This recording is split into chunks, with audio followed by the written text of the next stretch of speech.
Dotted across southwest Andalucia are the white towns, the Pueblos Blancos. These are settlements that were established during the Moorish occupation. They're high up, so they were easy to defend. They're whitewashed to protect against the sun, so they look spectacular. Grab yourself a car and go for an adventure. There is so much of inland Andalucia that deserves to be explored. Beaches and seaside are great, of course, but the Pueblos Blancos, with their history and their amazing settings, are definitely worth a visit.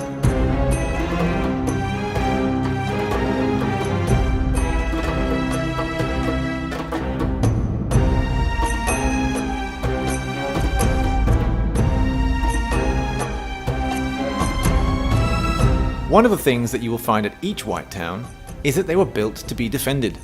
This is pretty little Zahara de la Sierra. If you're feeling energetic, climb up to the top of the hill and visit the castle. Then come back down for a well-earned refreshment. You can see the effort that went into building the castle that has a commanding view of the local area. Imagine having to get stones up there to build it.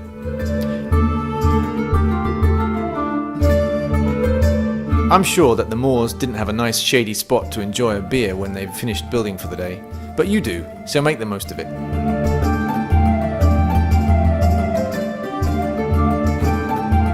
From Zahara you can follow one of the most amazing roads I've ever driven to get to Grazalema, the next town on our trip.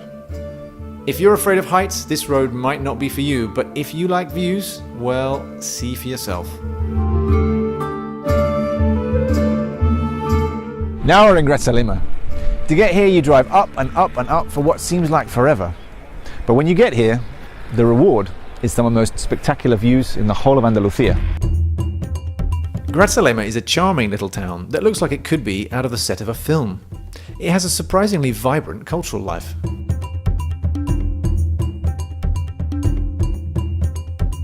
There is a little tourism centre here run by our friend Clive, which showcases some of the local craftwork and culture.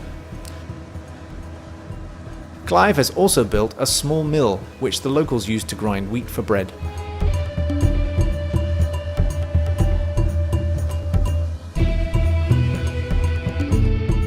The mountainous area around Grazalema is also a natural park and offers some great walking and climbing opportunities. There are plenty of guides in the village who can ensure you see the very best of it.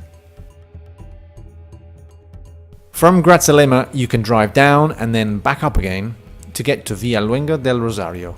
Villaluenga del Rosario is the highest of all of the white towns in the province of Cadiz. It's situated at the foot of the Sierra del Caillo, which you can see behind me. Villaluenga is a sleepy little place where time seems to have stood still. It feels very relaxing, but if you are the active, adventuring type, Villaluenga offers some amazing caving. The cave, Boca de la Cima del Republicano, runs no less than 7 kilometers into the limestone hillside, all the way down to Ubrique.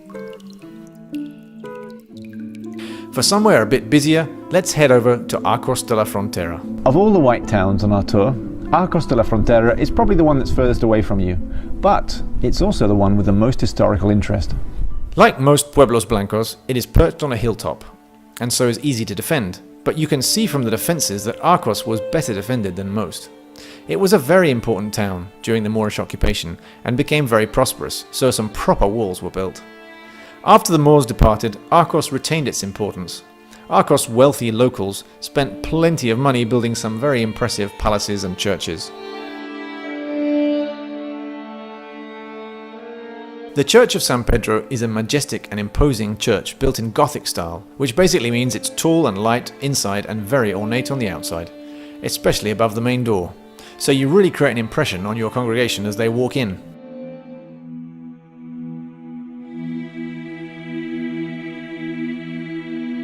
In front of the Church of San Pedro is a small palace known as the Mayorazgo.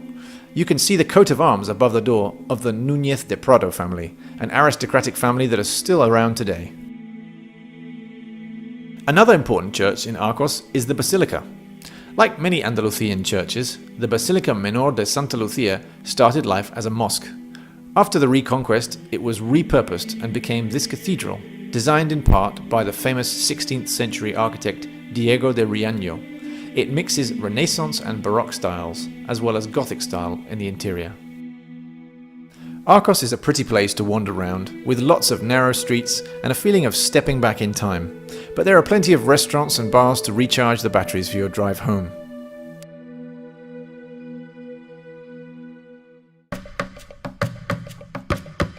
A tour of the Pueblos Blancos might take you about a day, and you may find your hotel runs tours.